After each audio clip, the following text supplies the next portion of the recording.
So welcome. Thank you so much. Oh, I'm really happy to be here. I'm excited to speak with fellow educators. I've been working at OPT for 12 years now. So I started as a field educator for OPT, but now I'm the director of education, which means I still do some field work, and I teach K-12, which is a little different from other educators, but mostly my work is focused on professional development now. So we do a fair amount of PD days at OPT. We've been the in-house trainers for the Vancouver School Board for almost 15 years now. I travel a lot, so I'm in planes and in cars a lot. I just came back from the Yukon for my third trip training teachers there. And you've probably heard of our SHEC program. So our SHEC program is our certification program.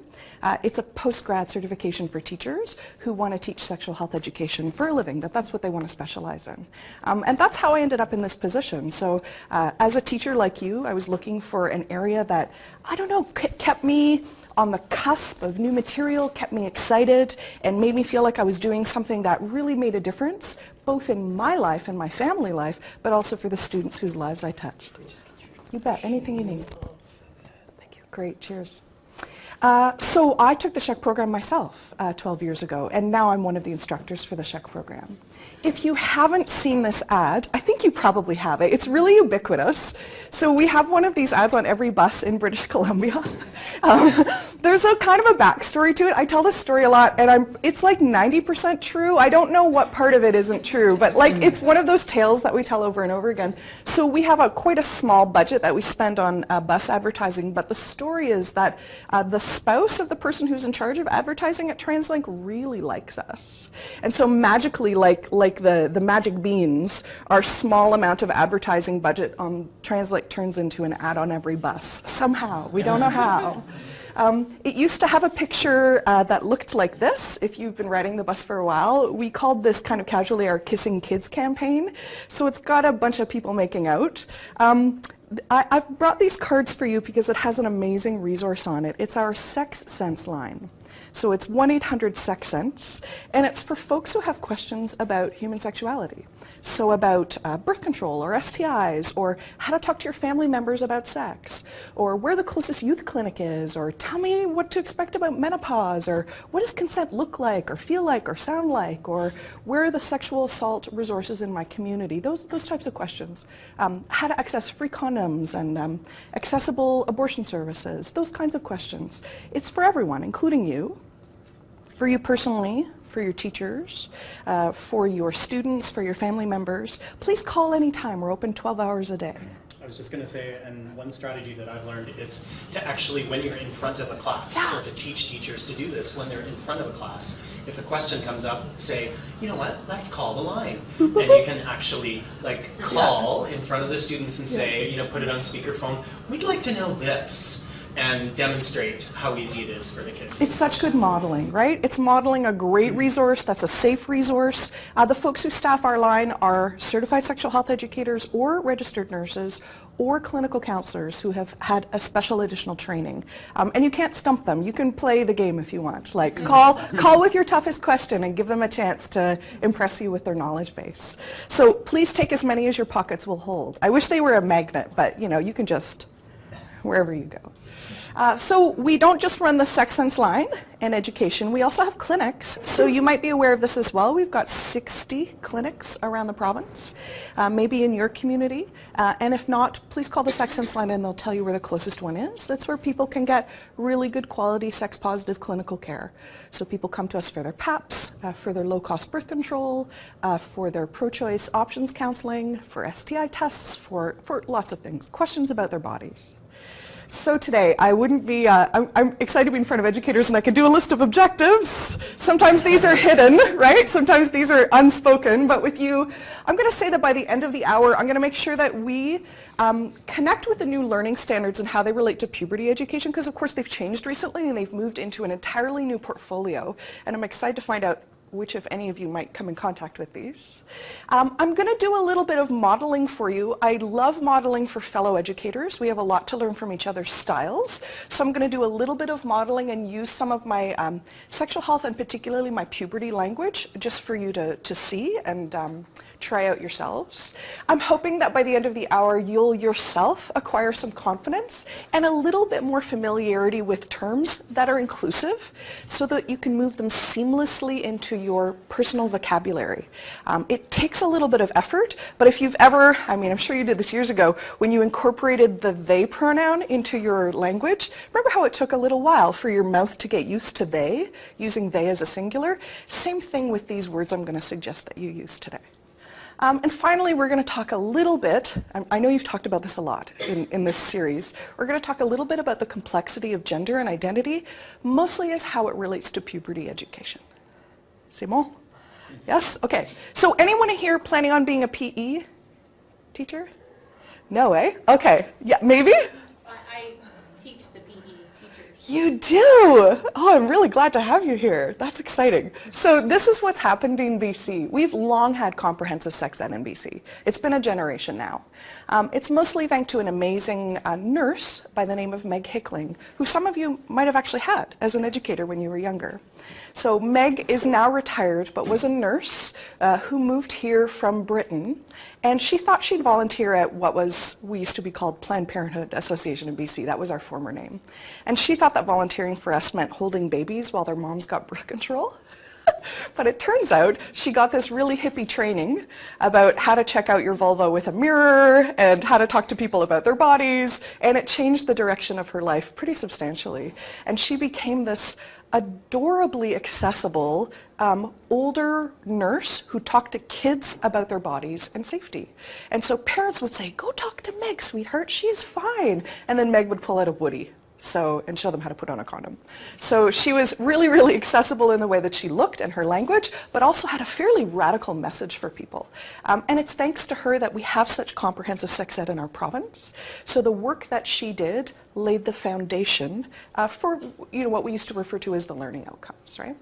So just this year, just this school year, PE had the sexual health learning outcomes shifted into their portfolio. Now that of course doesn't mean that it needs to be PE teachers that are teaching this material. Particularly in the elementary level, it's often the classroom teacher, of course, who covers this. And usually there'll be someone in a community or in a school who becomes the advocate for sexual health education and often ends up taking care of this for lots of different grades, right? So it doesn't have to be, I don't know how you got PE in high school, probably a lot like me, which it was, Mrs. Lehue in her shorts, in front of the chalkboard drawing things. I don't know. Did you get sex ed in school? None? Some? None? A little bit? Yeah, good sex ed? It was okay. Okay, that's one of the best endorsements I've heard, actually. It's commonplace for people to get none. That's really common, I'm sorry to say, particularly for people who are, I'm going to go with 25 and older, right? 25 and older, it's commonplace that people didn't get a lot of sex ed themselves, so some of us don't have a lot of models to follow. Even if you got lousy sex ed, that's at least an example that you have to discard. Right? Some of us don't have much to go on, even in our families of origin, right? Most of us, I would say. So for folks who suddenly have this as part of their portfolio, it can feel a little bit daunting. In the second visit that I made to the Yukon this year, I went up to exclusively talk to PE teachers who were lovely, but after the end of the day and a half of training, several of them came up to me and said, "Thank you very much, that was so great. We're not going to do this, but thank you. There's no way I'm teaching this, but thank you so much for coming." So it can feel a little bit insurmountable for folks. I just want to point out how basic these are. So grade 4 is where we introduce the concept of puberty in elementary school. And I know we're not supposed to have favorites, that's cool, but I'm just going to tell you the truth, grade 4 is my favorite. By far my favorite grade. I love every grade. Every grade has its own special thing that I enjoy, but grade 4s. So K through 3, what we do is we preload them with information about their bodies. We tell them about the scientific names for their body parts, including their genitals, right? We tell them about types of touch. So what types of touch give us life, and what types of touch make us feel safe and loved in our families of origin, and also types of touch that we're allowed to say no to, and how to do that, and where to find resources in our community for support. I tell them a little bit how babies are born, not so much how babies are made. Believe it or not, that comes much, much, much later in the curriculum. In families of origin, however, it's perfectly appropriate to talk to kids about how babies are made very young, really as soon as they can understand the words, perfectly fine. So grade 4 is the first time we start talking about how bodies change.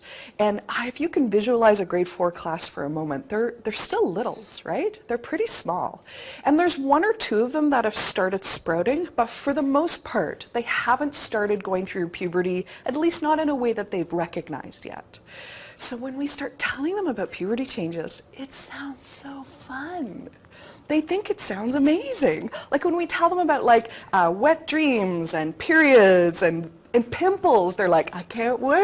It's gonna be so great. I'm pretty sure I have a pimple right now, don't I? When I talk about sort of like unexpected erections, almost always a boy will put up his hand and say, yeah, like guys, I have one right now. Right now, like they just happen, right? And really, really normalizing that experience and something to look forward to because they aren't in the thick of it yet. These are really good educational principles. I meet a lot of grade 4 and 5 teachers who jump over this section because let's face it, we have a lot to teach. But also it seems, I don't know, somehow too young to start talking to kids about the adult things that are going to happen to their bodies. But if we pre-load them with information, supportive, fact-based, but also really positive information about their bodies, they look forward to it, they engage in the material, and honestly, it's such a treat to speak to like age 9 and 10 kids about their bodies and how they're going to change. So they kind of try and cover the gamut here. These are really general, unlike the Ontario learning outcomes that are very, very specific, teach them this in this way. So we say that students are expected to know the physical, emotional, and social changes that occur during puberty, and this is in addition, this last part, just for this round, including those involving sexuality and sexual identity. Like this makes my heart grow 4 sizes. For sure at OPT we've always included this material, but to have it written into the curriculum is a big step for us. Watch how little this changes when I flip to grade 5. Bloop. That's it. Here, I'll go back. Bloop. So they added and changes to relationships. I don't know if that has deep meaning for you. It doesn't particularly for me, but like that's, so it's basically the same learning outcomes. I have to train myself to stop saying learning outcomes. Learning standards, right? Yeah. In grade 6, we add a little bit complex ideas about identity, gender, values, and beliefs. One of the most common questions that I get as a sexual health educator from parents and caregivers is, will you, Kristen, be passing on your values to kids in the classroom when you teach? I worry about that too. I have a 15-year-old. It's something that as parents we're invested in. We're invested in teaching our family members about our values. That's their birthright, that we get to tell them about our values. And I'll be honest with you that I've never taught a sexual health class where values didn't come up. I think that would be impossible. But generally what I do is I say, I'm here to tell you the science part and the rules about families and the rules about behaviors and the rules about decisions. Those come from the people who raise us. So if you had questions about that, who are some good people that you can ask in your home about what the rules are about this? We'll certainly talk about values. We certainly will. I never put the kibosh on that discussion, but I don't position myself as the expert. What I try to do though is I try and be a model of inclusive language and inclusive behavior. So I try and, with my words and with the way that I speak, model what it is to be an adult who believes that everyone has a space in our classroom and everyone has a space in our world and talks about everybody's puberty changes as though they're important and valuable. There's a lot of different techniques that I've seen different educators use. One technique, of course, is to always only use gender-neutral and inclusive language all of the time. And you can certainly train yourself to do that. You absolutely can. Another technique that I tend to use is I tend to use a range of words and expressions. So you will hear me say girls. You will hear me say men. You'll also hear me say folks who have a penis. You'll also hear me say people who have ovaries in their bodies. You'll hear me say people who identify as this gender. I use lots of different ways of expressing different people's identities, and my hope is that in the classroom, everyone will hear their story come out of my mouth at least once. That everyone will be able to say at least once in the class, oh, she's talking about me. She knows who I am. She knows how I feel. Either of those could work for you. When we start talking about puberty, it's very, very common to start talking in the sense of binaries. This is what happens to boy bodies, and this is what happens to girl bodies. And today I really want to explode that idea, because the truth is, from a science perspective, puberty happens almost the same in every body. And we can talk about puberty in a way that's inclusive of everyone in the group, no matter their experiences, and also talk about some of the variations that are also healthy and normal. So I'm going to try and model that a little bit for you today. Grade 7, we used to teach puberty 4 to 7, and now check this out, they've added some puberty stuff in 8 and 9. A little bit interesting to me.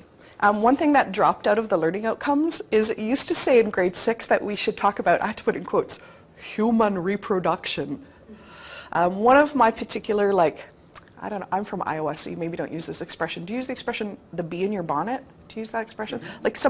One of my bees in my bonnets, yeah, is talking about human reproduction as though that means sex, right?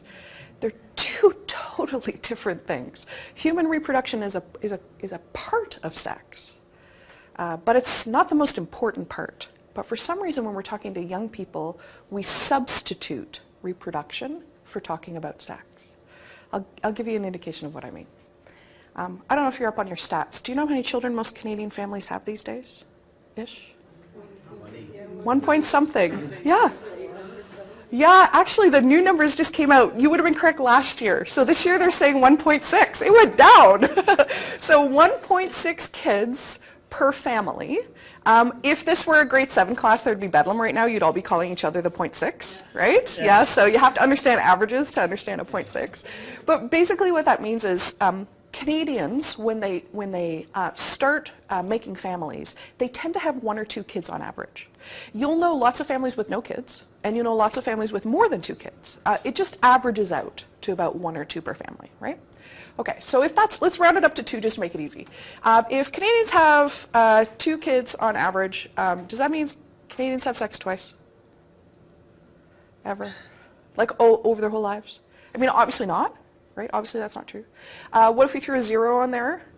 Would it be fair to say Canadians have sex 20 times in their life? I mean, no.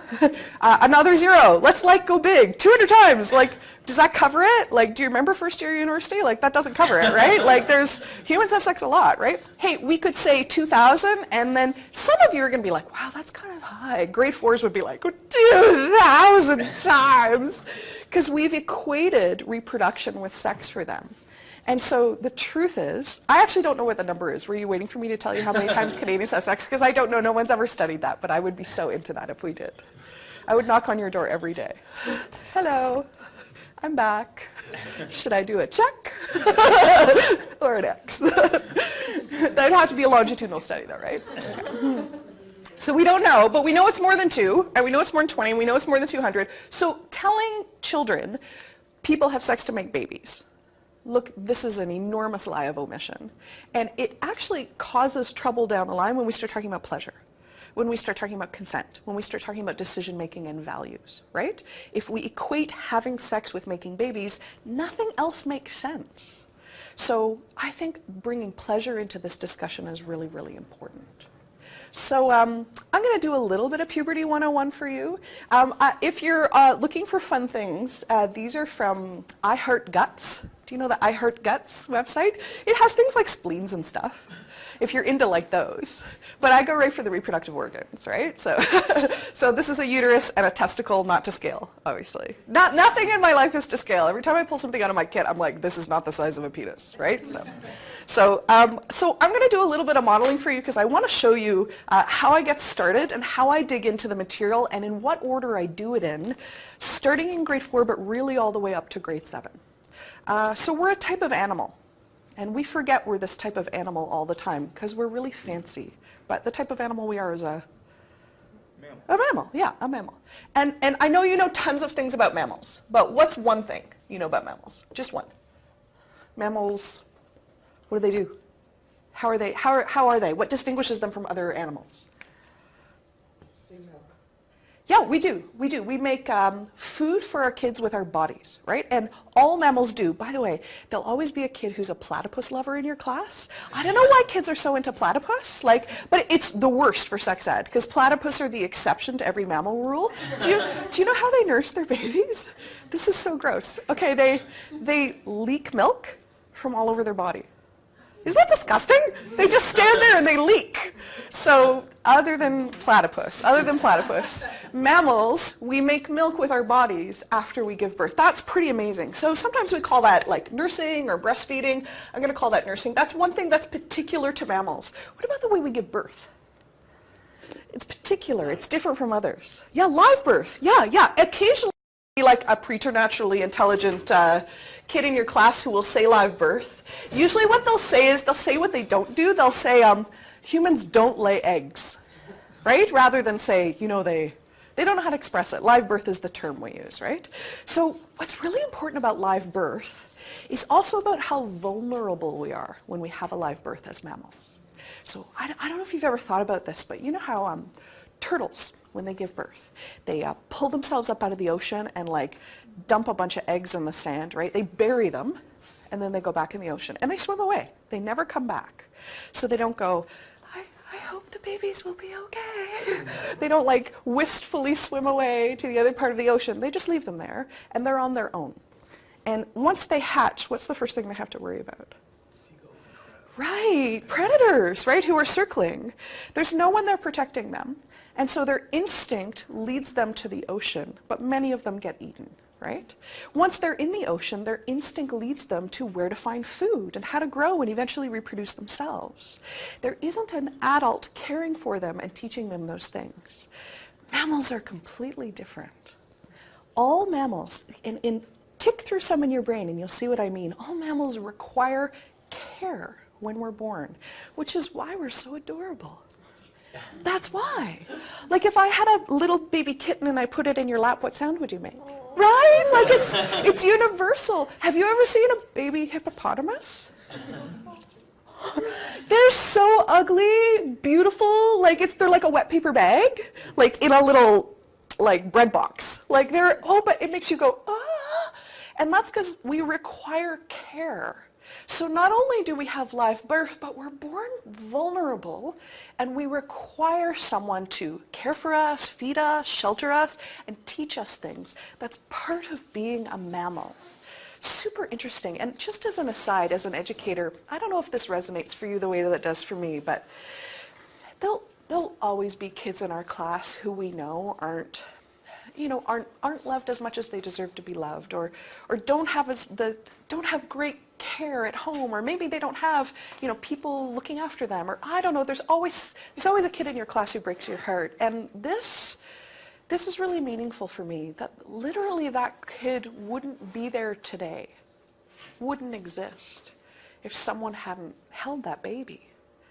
That baby was held by someone, sometime. Because we literally can't make it. We can't thrive, we can't survive without someone looking after us. It isn't always our family of origin, but someone cared for us. And I think you probably know this statistic, I'm sure you've heard this, that kids that are particularly gender variant, so trans kids or kids who don't fall within the binary of gender, what we find later as they're adults is if those kids can identify one adult who saw them, who cared who they were, who listened to them, who connected with them, the only one, it changes the direction of their life. It makes it more likely that they'll graduate from school, that they'll get a job, that they'll find a relationship, that they'll have a home. All of the things that are measurables about someone's life improves if, when they think back, they can remember one adult who cared for them, who saw them. And to be frank, that's often us as educators. In a moment like this, in a class where we're talking about identity and gender and bodies, that's a great moment for us to identify ourselves as that person who sees you, who cares, who knows what's happening in your life and can use those words respectfully. So the other thing that eventually I want to lead to is that all of us, when we're born adorable and little and vulnerable, when someone cares for us, if all goes well, eventually will grow into an adult version of this who could potentially have its own offspring, right? That's true of all mammals. And the thing that we call this, so changing from a child body into an adult body, we call that puberty. That's what that is. That's when our body shifts into that adult thing. I don't know if you have pets in your house. You probably have your own examples of this. We got a new dog in my house 3 years ago, which she was a puppy. She was 8 weeks old. She was this big, right? And within a year, she was fully grown. So all mammals do this differently, right? Humans don't become fully grown in a year. That would be really creepy, right? 1-year-olds with their briefcases and going off to work in the subway, right? So we take a lot longer. And I usually ask kids to guess how long that would take. So I spend a little time with them and I say, well, oh, thank you so much. Thank you, you're the best. Well, see if they work first. Yeah, okay, yeah. Yes, look how satisfying that is. That's wonderful, thank you. So, hey, think back to your own experiences in puberty. What would you say would be a typical or common age to begin going through puberty that you'd notice? You'd be like, aha, that's a puberty thing, and I'm what age when that happens? 14? 12? Okay, great. All good examples. Yeah. Anything younger than 12 that you've noticed? 11. Oh yeah, for sure, for sure. Would you notice 10-year-olds who've maybe going through some puberty changes? Yeah, that'd be on the early end of the scale, for sure, for sure. And even 9, even some 9. These are early, for sure. Hey, you probably wouldn't notice anyone later than 14 beginning puberty, right? The one caveat I want to make with this is when kids are transitioning, and you know that kids transition younger and younger because that's healthier for them. If they're transitioning in school, there's a lot of support in the Vancouver School Board for transitioning. Sometimes a kid will be put on what we call puberty blockers during puberty. And puberty blockers are perfectly safe. We've been using them for decades and decades. And what puberty blockers do is they put like a pause on the hormones that are promoting puberty in that kid's body. So it might be testosterone or it might be estrogen, or the combination of the two. And so when kids are on puberty blockers, it means they go through puberty later than their peers. So the one time that you might see someone going through puberty at around 15 or 16 might be a kid who's been on puberty blockers, and either the puberty blockers have been stopped, in which case their body will naturally go through puberty as it would have, or they're given the other hormone. So testosterone if the estrogen was blocked, or estrogen if the testosterone was blocked, and then their body will go through puberty a little later than their peers. So we might see that. Hi, glad you're here. Hey, how old are we when we're fully grown? Do you remember? It seems so long ago. How old were you when you stopped growing? You were as tall as you were going to get. 16? Yeah? Yeah? Were any of you like fully grown, like young? You were like the tallest kid in your class at 15 or something? No? I grew, and I stopped growing, and then I had a jump You did a little when I was 18. Totally. 19. Okay, so look, those are actually pretty, do you know, it's normal to, at 21 to have a little like, you might have remembered when you, I don't know, when you went back to your, wherever you were raised during like, December break or something, and you saw your friends when you were 21 and 2 of them were taller, right? So that's possible to have a little when you're 21. But generally this is a good range. So check this out. This is all normal. So someone could start going through puberty earlier than their friends and go through puberty so slowly and not be fully grown until they're 18. Like that is a perfectly normal expression of puberty. It would also be normal to start puberty a little later than our friends, but maybe go through puberty pretty rapidly. choo, in 2 years suddenly fully grown, what the heck happened, right? Also a normal expression of puberty. So this is all bodies that I'm talking about. There's no way that I'm talking about girls do this and boys do that or any of those old tropes here. We're talking about humans and mammals, and we go through puberty at different rates and in different styles. This is really important to normalize. I want to normalize like the one super tall kid in the class. You know, in grade 4 photos, there's like, it's usually like a bunch of really, really shortish McShortersons and one kid at the back like this. You? That was you? Did you have the rounded shoulders because you were self-conscious? Probably. Yeah. I was always in the back row of all the boys. Exactly. And did the people say to you dumb things like, you should play basketball? All the time, including the PE teacher, right? I was actually in some pictures told to crouch. Oh my goodness. Yeah. Yeah. See, the thing is, and I actually bring this up in class, that people who are tall or have early growth spurts, they get a lot of negative attention. We think we're giving them positive attention, but really they're tired of being called out for how tall they are, right? And then the kid who is the slow grower, oh, that kid has my heart, right? So there's 4 kinds of growth spurts that I tell kids. Okay, so there's this kind. Some of you grew like this in spurts, right? So we call this the steps. By the way, the definition of a growth spurt is anything more than 3 centimeters in a year. So humans grow every year of their lives 3 centimeters. If you grow more than 3 centimeters in 1 year, you've officially had a growth spurt.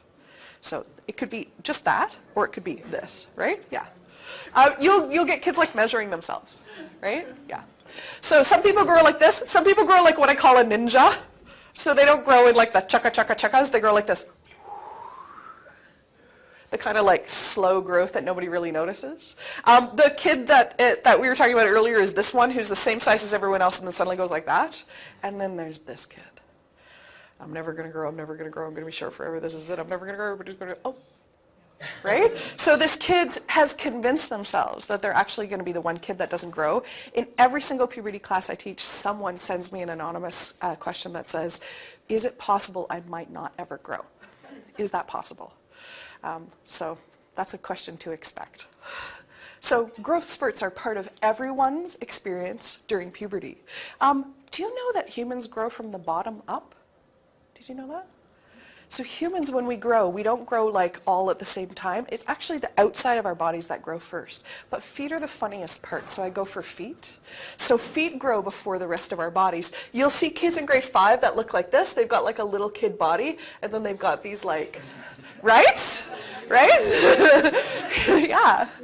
And they're awkward, right? Because it's like they're wearing clown shoes, right? Like it's very, and PE's trouble, and they feel like not as, I don't know, competent as they used to feel, because the outsides of their bodies are growing at a different rate. Eventually everything will catch up, but honestly by grade 6, they're wearing the same size shoes as their parents and their caregivers, right? So grade 6 or 7. Yeah, grade 3? Oh, how tall are you? 5, 6. So here, this is a good lesson, right? So sometimes we tell this kid, this fast grower, that she is going to be so tall. Sometimes we tell her that story, right? But the truth is that this person here will probably be average size. That's what average means, right? Almost all of us are average size. There's some outliers, but almost all of us will be about the same height. That person just grew earlier. All right, so we talked about growth spurts. We talked about big feet. Can we talk about skin? Skin is universal. Skin has nothing to do with gender, but the hormones that are causing us to go through puberty are the things that are causing our skin changes. So, I draw a lot in class. This is skin. Okay, so that's the top of the skin. There's like the sort of the pore, right? And at the bottom here, there's the oil gland. So, oil is good, right? That's why we have soft skin. It's part of being a human, right? But during puberty, when our testosterone and or our estrogen levels start climbing, these oil glands start making tons and tons of oil, and we get these shiny faces. And so part of my puberty kit, the little box that I bring in some unscented liquid soap. So we talk about how to clean skin so that, you know, we're not using antibacterial soap. That's not needed. It's gentle. It's inexpensive. You've probably already got it at your house.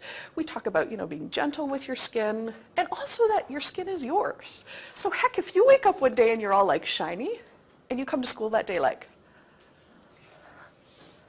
that's okay too.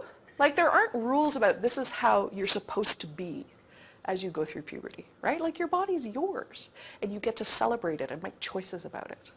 Sometimes when these pores fill, sometimes a little bit of bacteria grows under the skin because there's a little bit of a blockage or a stoppage here. And it'll get red, and we call that a pimple. The science word for a pimple is acne.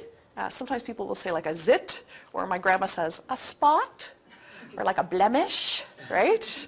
Or like a, oh, I had one woman say, oh, in my family we call it an indiscretion. And I was like, wow. Wow, family. So these are normal. And in fact, I tell kids 100%, I don't know if you've done percentages in grade 4, but 100% of people will get pimples during puberty. Sometimes I'll say, I don't know if you're up on these stats. Do you know, let's just stick to BC. Do you know how many kids in BC die of pimples every year? Just in BC. Yeah. So like it's uncomfortable sometimes. It can make us feel self-conscious, or it doesn't have to, but it's really common. In fact, everyone is going through puberty. This will happen to them. And this is our great opportunity to talk about the impact of the media and how hard it is to go through puberty when you're listening to messages about how there's something wrong with your body, and this is the product to buy if you want to fix it. So acne medication works fine, but it's not magic, right? There's one ad, I don't know if you've seen it, where the woman says something like this on the ad. She says, use my product, put it on at night, and wake up in the morning with clear skin. Have you seen that? So that's a lie. Like, that's a lie. If we could put a cream on a pimple and it would be gone by morning, none of us would ever have pimples because we would just use the cream, right? There's no such thing. There's no magic cream. So these kids, the messages that they're getting about their bodies and about how they can control them and how they have to spend their money and what the rules are about it, we can counter them really effectively in class. You notice I haven't mentioned gender at all. This has nothing to do with gender, right? Everybody gets pimples, everybody grows, everybody gets big feet. So let's talk about our voice. I know you didn't know me when I was 5, but do you think I sounded like this when I was 5? How was my voice different? It was higher. Yeah, it was higher. That's part of growing bigger. So I don't know if you do this in your classrooms. Some music classrooms have like those big xylophones that you can play. Almost everyone's familiar with a xylophone, even if you don't use them in class. So which one of these would make the higher sound when I hit it? A or B? Higher sound. A, yeah. So this short little one makes a high noise. It's the same with our vocal cords. So when we're little, our vocal cords are short, right? So as we grow and our body grows, so does our larynx, right? And as those vocal cords stretch out and get longer, they make a deeper tone. That's just part of going through puberty. So all of us, our voices change as we get older. All of us do. It has nothing really to do with gender, right? A couple other things that I want to mention. So far we've been talking about what bodies look like, but powerful hormones change the way that we feel as well.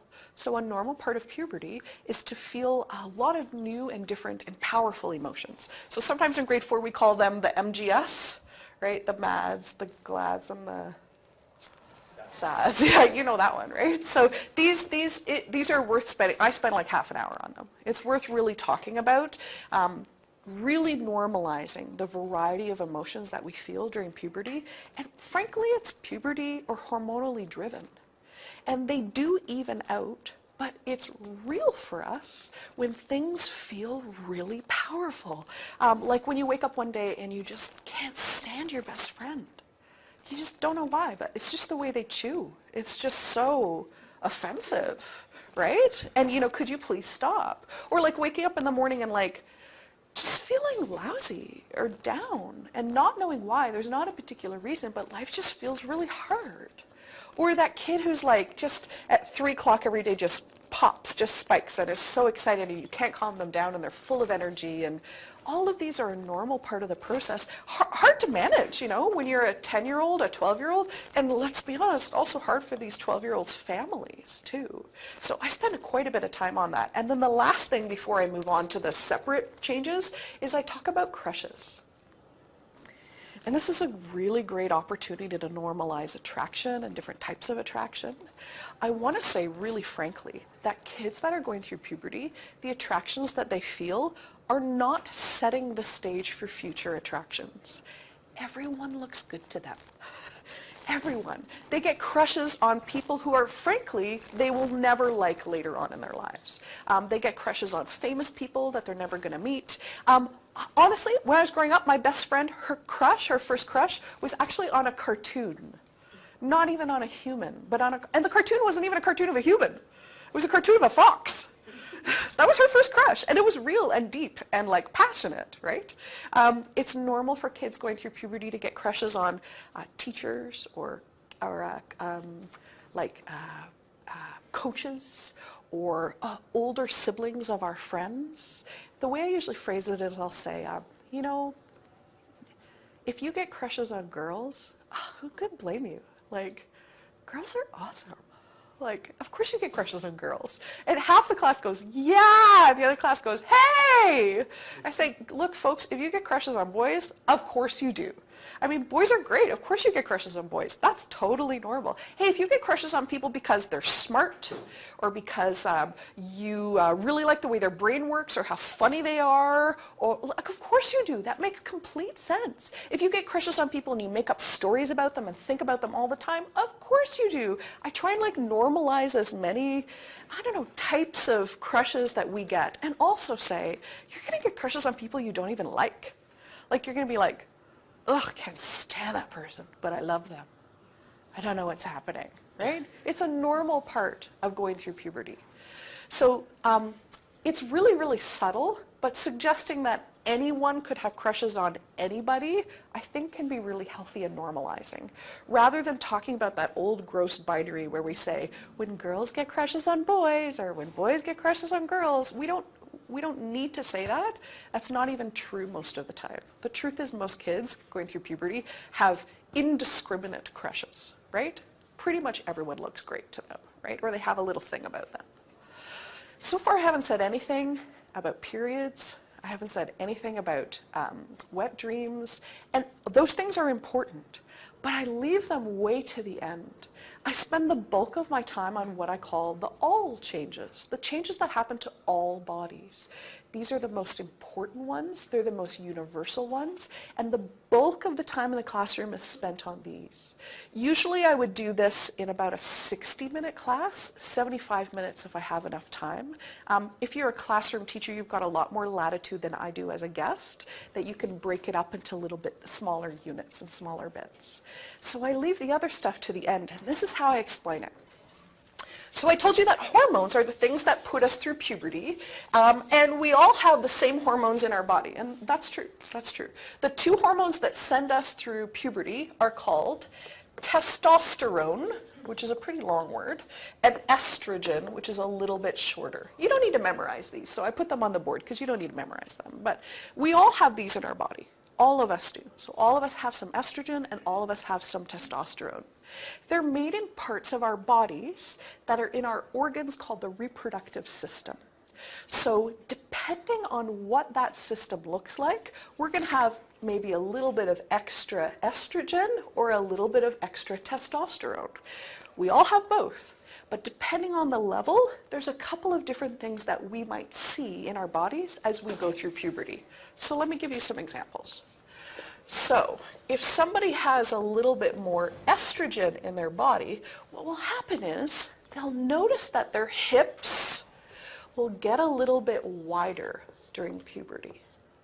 Now, that might be because maybe this person, when they're older, would like to grow a baby in their body. When you were younger, it's possible that your family members said that babies grow in the tummy. Did people say that to you? Yeah, I want you to know that's impossible, right? Like if babies grew in tummies, they would get digested, right? So the part of the body where a baby grows is called a uterus, and people who have a uterus usually have these things called ovaries, and ovaries are where estrogen is made in that body. So if somebody has ovaries and they're making estrogen, it means their hips will get wider to give them a little extra room in their pelvis if later in their life they wanted to carry a baby. Now, not everybody with a uterus does, for sure, but it makes a little bit more physical room in that body. Does that make sense? Yeah. If someone's got a little bit more testosterone in their body, it means that their body is making those in a thing that we call the testicles. Sorry that some of you can't see this. So the testicles look a lot like the ovaries, except they're on the outside of the body in a thing that we call the scrotum, right? So testicles, there's 2 of them, and there's 2 ovaries, and to be honest, they look a lot alike. And I want to pause and show you something to explain why. Maybe you've seen something like this before. This is, I usually draw this on the board. I don't usually use a PowerPoint in class, but this is how I explain it. First of all, I want to say that this old chestnut about how we're all either XX or XY is not scientifically correct. I'm sure you're all on the same page as me. We know that some folks can be a double X with a single Y, single X with a double Y. Scientists have recently mapped a quad X and a quad Y. We know you can be an XY where the Y never activates. We know you can have an XY chromosome, but the X doesn't act the way that it's intended to, and something unexpected happens to that person's body. I've mapped an XX and an XY here because they're very common expressions of X's and Y, but I don't want you to think that those are the only ones. If we learned that in grade 11 biology, and we said XX makes you a girl and XY makes you a boy, we got an A. But there's a lot more to biology than that, right? Biology is really, really complicated. So all of us started life as a fertilized egg. All of us did. There's lots of ways that people make babies. It's not always through intercourse. Sometimes it's with a little help from science. But all of us at the base of it started as a fertilized egg. And we all look the same, really, for about the first 6 weeks. Regardless of how this particular fertilized egg was coded, it will grow as though it's going to come out looking like a female body. That's how we all start growing. In fact, all of us, when we were growing in the uterus, for the first 6 weeks, our bodies started growing as though we were going to come out looking female. All of us did.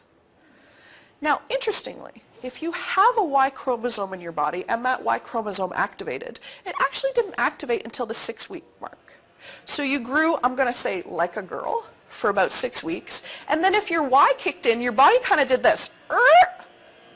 And instead you came out looking like what we might describe like a boy. By the way, this red mark right there, that's when you got your nipples. So if you've ever wondered why dudes have nipples, it's because they made them here when their body was growing as though it was going to be female, right? So if you are a cis male, your nipples, I'm sure, are lovely. Like I'm not insulting your nipples, but they don't have a function, right? They're decorative, right? They're like a leftover from when your body was going to originally grow breasts, right? So we call that a vestige. We've got lots of vestiges in our body. Like you've got a vestige in your abdomen that if it gets infected, we just take it out. Yes. So your appendix, it's fine. Like it's not awful that you have an appendix, but if you can't use it, we just take it out. Same with your tonsils, right? So I'm not suggesting you remove your nipples, but they're a vestige if you're a cis male. Okay. So what I'm trying to say is our body parts are the same. It's just that they grow a little differently under the influence of different chromosomes. So testicles are made out of the same material as ovaries. They're just on the outside of the body. And in fact, if you have testicles, they grew right here. And just before you were born, they descended into your scrotum, right? I don't know if you've ever, I wouldn't say this to kids, only to adults. I don't know if you've ever in your life had the opportunity to just sit and look at a scrotum. I don't know if that's come up in your life, just...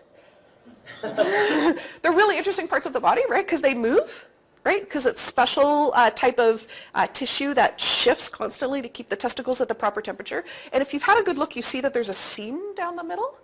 Well, that's because the scrotum would have been a vulva, right? The lips, the side lips of a woman's genitals, right? And instead of being side lips, they knitted together and became the scrotum. That's why there's a seam down the middle. It's the same body part, right? This story that we've told ourselves about how different we all are actually isn't scientifically supported. We're made out of the same bits. It's kind of like, I think about it like Boggle, like you put the same 5 dice in and you shake and it comes out different every time, right? That's what bodies are more like, rather than 2 types of humans, right? It's the story we tell ourselves, the social rules about those genders that give us our problems, right? Like today I have long hair. I mean, I've definitely had short hair. I'm a cis woman. I've definitely had short hair.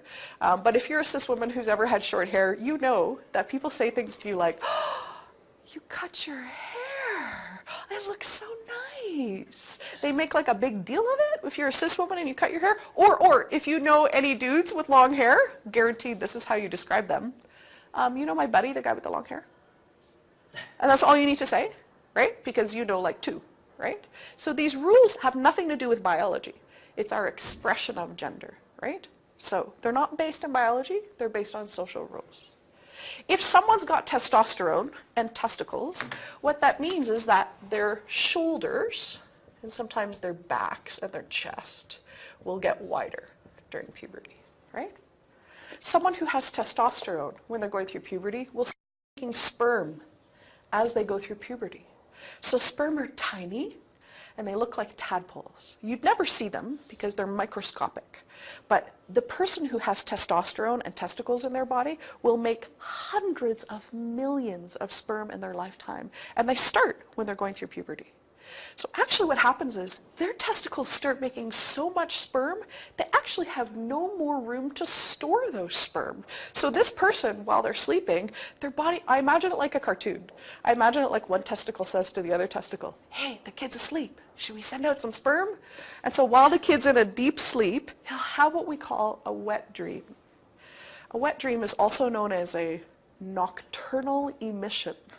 Right? That's the science word for it. It's so multisyllabic and satisfying, right?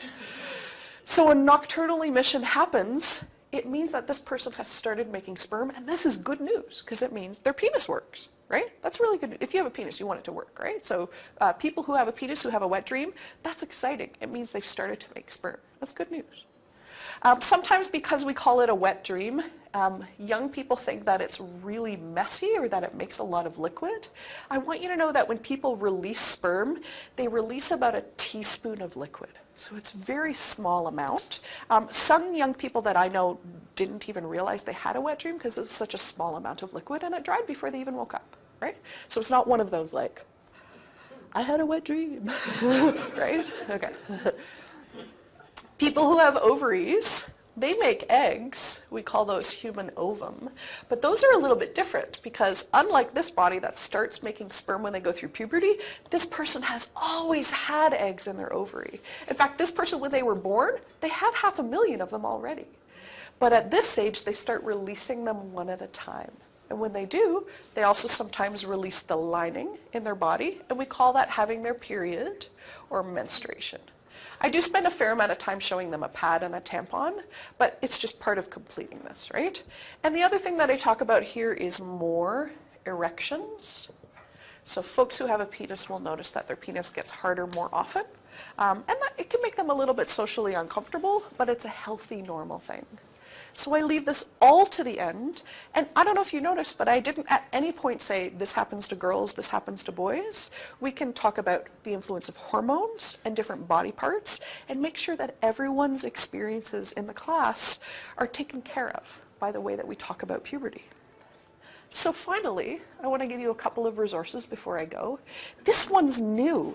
So this amaze.org is full of YouTube videos that are really, really lovely in terms of puberty and identity and in terms of consent. It's fantastic. It's brand new. It's only been around for 3 months, so I'd encourage you to check it out.